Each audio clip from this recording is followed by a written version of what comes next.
Hai sahabat servis, Pada kesempatan kali ini, saya akan melakukan perbaikan lemari pendingin kulkas 2 pintu Samsung Digital Inverter. Untuk keluhan dari kulkas ini, di bagian ruang refrigerator saya raba di raknya terasa dingin, sehingga bahan-bahan makanan yang ada di ruang refrigerator ini kondisinya masih normal saja, fresh ya. Pengaturan suhu di posisi maksimal. Kinerja fan pada ruang refrigerator juga berfungsi.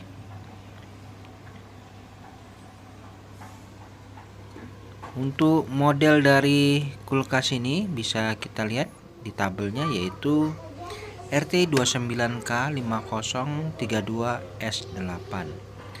Harusnya di 1,5 ya. Oke, jadi untuk ruang refrigerator saya rasa tidak ada masalah karena proses pendinginannya masih dianggap normal. Lalu di bagian ruang freezer saya cek kondisi ruang freezer nampak kurang begitu dingin. Kita lihat di es makernya ini, proses pembekuannya terbentuk namun tidak sempurna, sehingga bahan-bahan yang ada di ruang freezer ini mulai mencair. Oke, kita lihat di bagian belakang dinding pada ruang freezer nampak ada penumpukan salju ya di bagian evaporatornya, dan ini yang menyebabkan seperti ini, es kokinya ini tidak bisa membeku dengan sempurna. Baik, jadi permasalahannya di ruang freezernya ini kurang dingin. Untuk hal ini disebabkan karena kinerja fan pada ruang freezer ini tidak berfungsi dengan normal.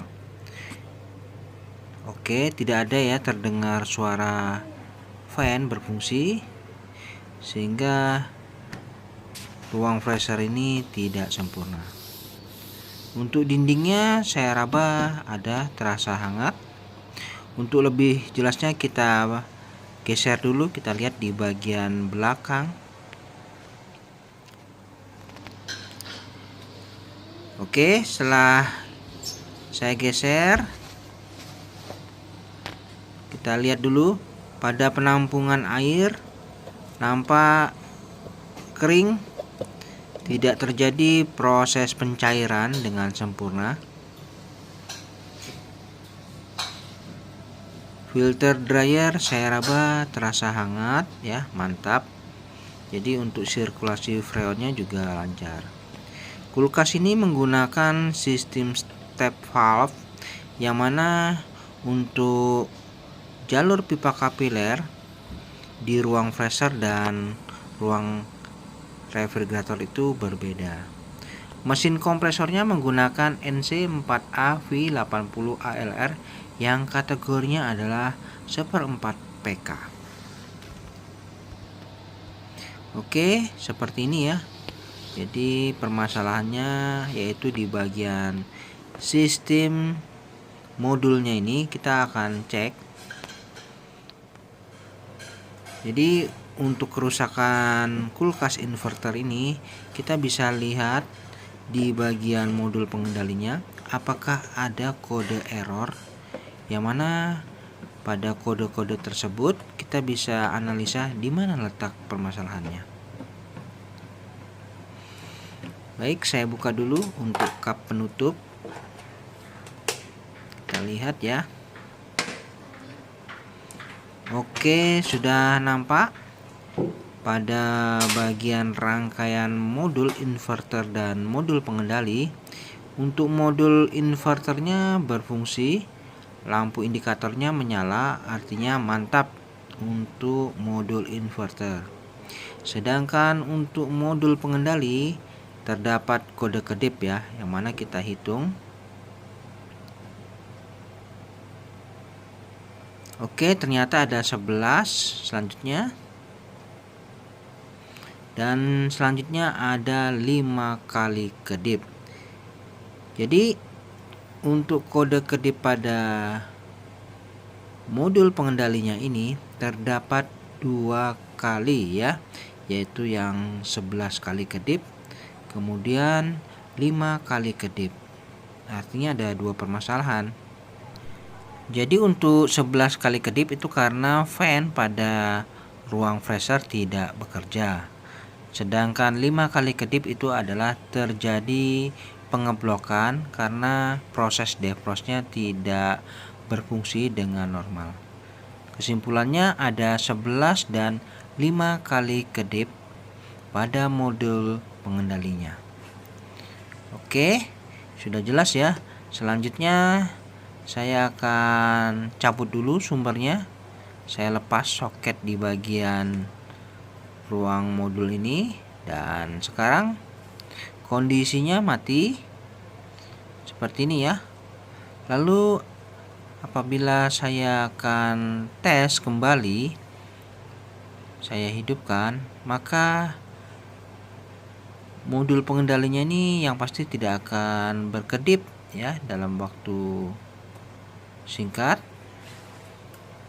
Oke, saya coba berikan sumber, kita tunggu. Setelah 10 menit kemudian mesin kompresor bekerja.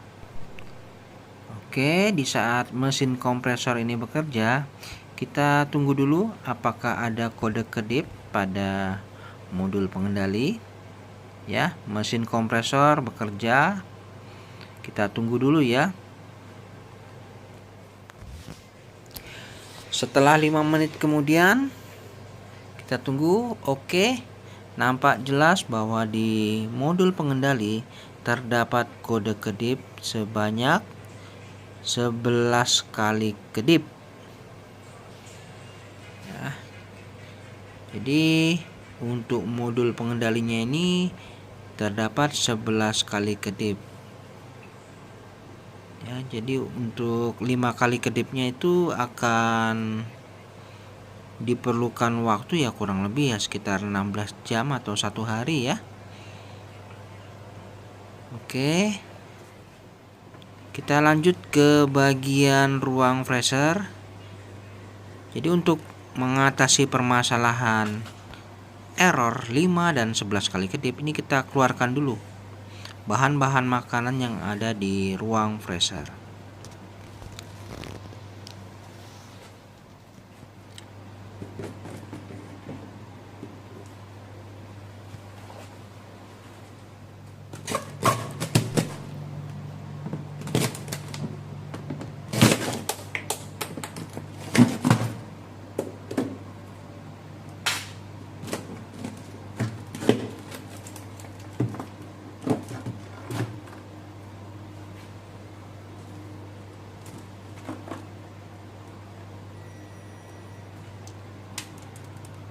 Baik, setelah saya lakukan pembongkaran di bagian ruang freezer, nampak jelas pada fan ini berfungsi, namun pada saat terpasang tadi terjadi kemacetan karena terbentur bongkahan es. Jadi karena evaporatornya terjadi pengeblokan.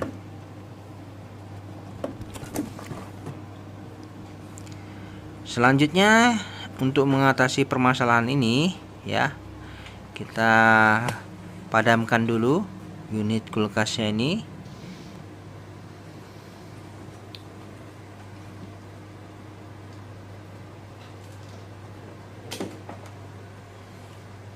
Oke, saya matikan ya unit kulkasnya. Selanjutnya kita harus lakukan pengecekan detail pada ruang freezer.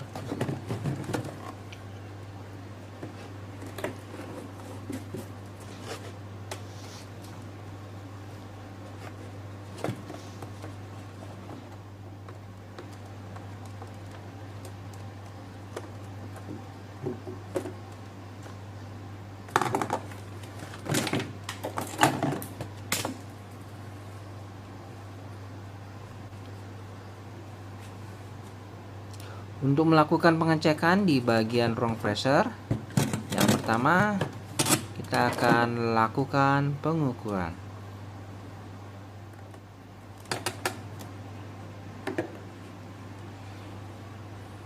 Ini penguncinya kita lepas dulu untuk pengunci soket. Lalu saya siapkan multi tester digital untuk melakukan pengukuran nilai hambatan pada termistornya. Oke, ini soket termistornya saya lepas. Kita harus pastikan dulu apakah termistornya ini bermasalah atau tidak.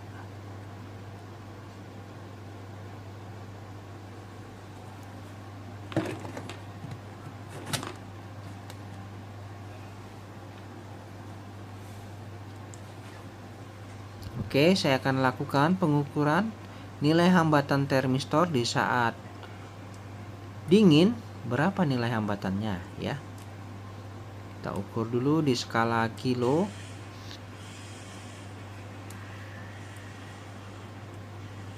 Oke. Untuk nilai hambatannya kurang lebih di 34,5 atau 33,4 ya. Ini nilai hambatan termistor saat dingin. Jadi kondisinya tidak ada masalah. Termistor defrostnya ini kondisinya normal. Kemudian kita akan lakukan pengukuran juga di termistor termostatnya di ruang freezer.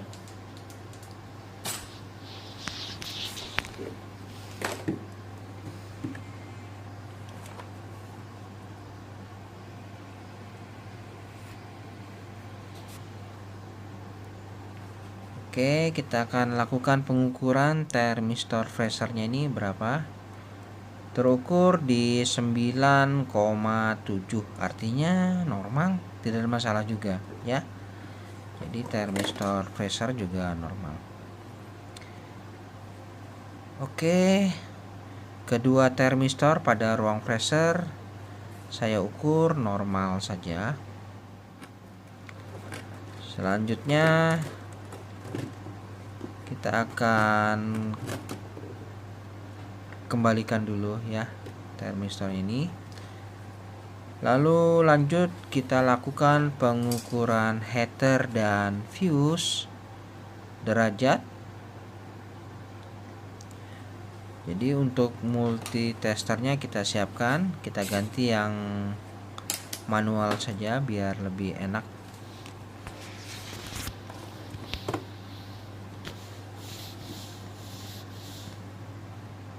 Oke, saya kalibrasi terlebih dahulu.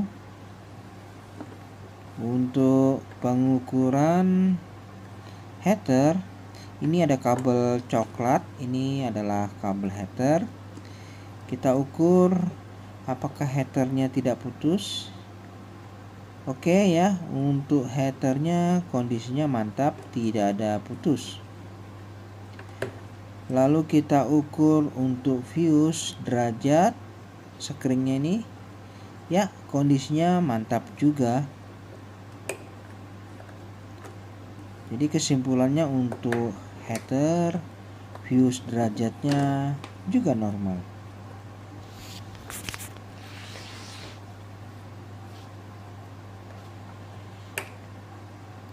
Oke, selanjutnya saya kembalikan semua soket ya, baik itu termistornya sudah saya kembalikan semua soketnya. Selanjutnya kita cek ya di bagian penampungan atau pembuangan airnya bagaimana ya. Kita lepas dulu nih soketnya, nyangkut ini kabelnya.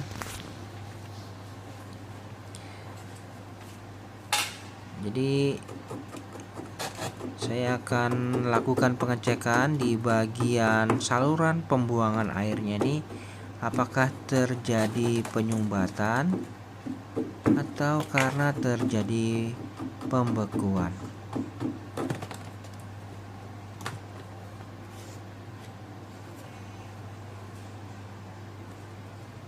Oke, kita lihat dulu ya.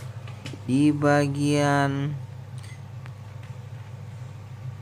jalur pembuangan air nampak terjadi pembekuan ya. Oke, sampai setinggi ini. Jadi sampai ini terdorong ini ya bagian cupnya ini. Sehingga untuk proses perbaikan seperti ini, ada baiknya kita harus lakukan pencairan terlebih dahulu. Jangan dipaksa dicairkan secara paksa karena memerlukan waktu yang cukup lama ini. Oleh dari itu saya tinggal saja dulu ya, besok kita lakukan pengecekan kembali. Baik, setelah 1 hari kemudian proses pencairan, yang mana saya tinggal dalam waktu 1 hari. Kita kembali lagi dan lihat hasilnya seperti ini. Untuk jalur penampungan pembuangan airnya ini nampak terjadi hancur ya, seperti terdorong ini. Mungkin karena proses pembentukan saljunya ini berlebih sehingga cup ini sampai ambrol ke bagian belakang.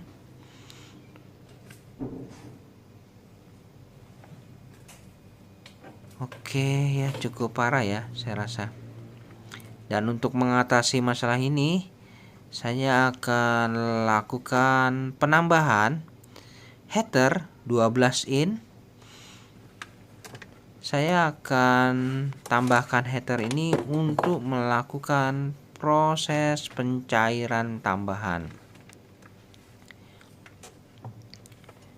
Karena saya anggap untuk proses pencairannya ini tidak sempurna.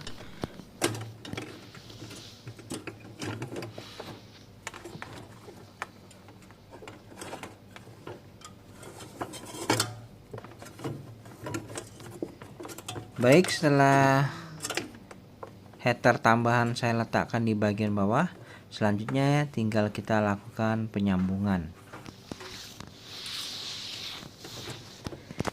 Untuk penyambungannya cukup mudah, tinggal kita paralel saja ya. Antara header aslinya dengan header tambahan ini kita gabung saja. Untuk header tadi yaitu kabel coklat, ini adalah headernya, tinggal kita sambungkan. Oke, saya akan sambungkan terlebih dahulu.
Baik, setelah saya lakukan proses penyambungan header tambahan, untuk cara penyambungannya seperti ini ya. Ada kabel coklat ini kita paralel saja headernya yang baru. Untuk peletakan header, letakkan di bagian dasar, yang mana di bagian dasar ini sudah terlindungi oleh lapisan plat, jadi kondisinya aman saja ya, tidak ada masalah ini. Oke, seperti ini proses peletakannya. Jadi tujuannya adalah untuk membantu proses pencairan pada saat defrost.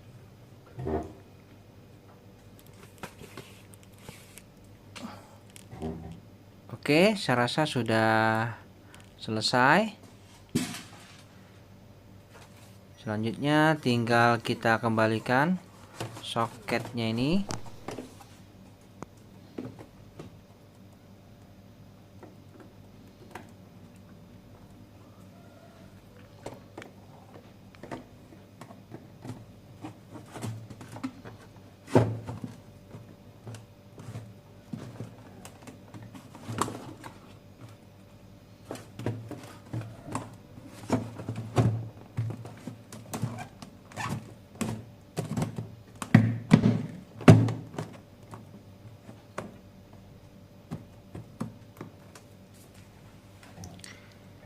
Oke, selanjutnya saya lakukan penyekrupan.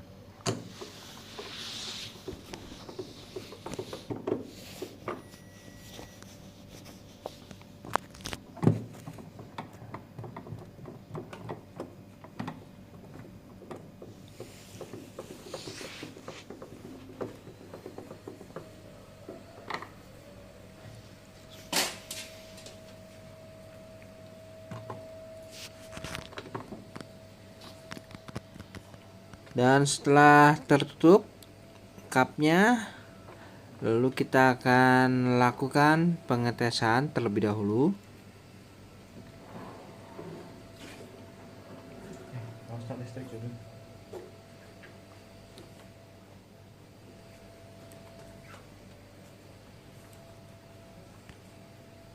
Oke, kita lihat ya di bagian modul pengendalinya ini apakah berfungsi dengan baik setelah kita lakukan penambahan header ini. Ini soket sudah terpasang sumbernya. Oke, saya berikan sumber terlebih dahulu. Kita lihat.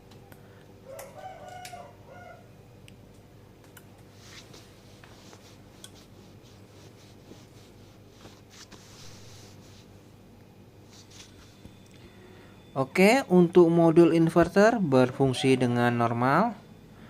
Kode kedip saat ini belum ada tanda-tanda ya. Namun kita tidak perlu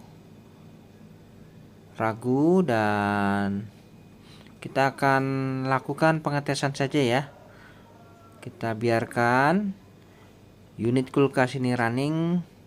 Kemudian kita tunggu dalam beberapa minggu, nanti kita lakukan pengetesan apakah masih terdapat kode error sebanyak 11 dan 5 kali kedip.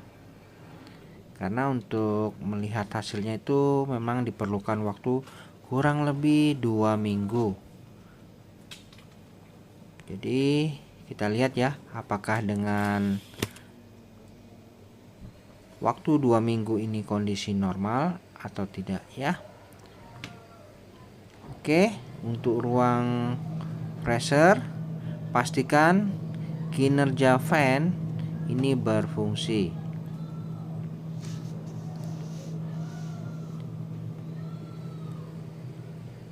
Nah, seperti ini saja ya dulu, kita biarkan, nanti kita cek lagi dalam waktu 2 minggu kemudian. Baik teman-teman, setelah 2 minggu kemudian bagaimana hasilnya ya. Ini adalah penentuan. Di bagian bodinya saya raba terasa hangat, mantap, ini adalah pertanda baik. Lalu di bagian ruang refrigerator Saya raba raknya terasa dingin ya, mantap. Jadi untuk ruang refrigerator nampak tidak ada masalah. Ini minuman kaleng saya raba, saya rasakan juga terasa dingin. Oke, semua nampak fresh di ruang refrigerator. Kinerja fan-nya ini berfungsi dengan normal. Jadi untuk ruang refrigerator tidak ada masalah ya. Lalu bagaimana di ruang freezer? Oke, kita lihat. Wah, terasa dingin sudah. Di ruang freezer untuk proses pembekuannya nampak terlihat. Lalu di es makernya nih, ya, untuk proses pembekuannya es makernya juga normal. Nampak jelas ya, semua terlihat membeku di ruang freezer. Oke, ruang freezer sepertinya mantap ini. Namun kita akan pastikan dulu kinerja fan juga berfungsi. Kita lihat dulu ya, apakah ada kode kedip pada rangkaian modul pengendalinya ini. Kita intip dulu. Oke, nampak jelas ya. Lampu pengendali inverternya berfungsi.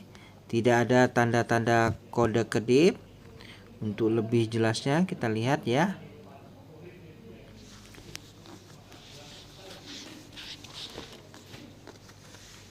Oke, kita akan geser dulu biar lebih jelas sambil nanti kita lakukan penutupan.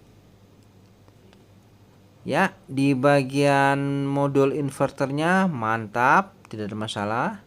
Di bagian modul pengendali tidak ada kode error, kode kedip.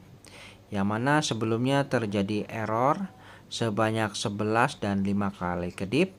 Dalam waktu 2 minggu sudah tidak ada. Oke, kita tutup saja ini. Dan saya rasa sudah tidak ada masalah, tidak ada error lagi. Sehingga unit kulkas ini sudah kembali normal dengan sempurna. Jadi itu saja cara mengatasi error 11 dan 5 kali kedip. Baik teman-teman, sampai di sini dulu perjumpaan video saya dan kita akan ketemu lagi pada video-video saya selanjutnya. Sampai jumpa.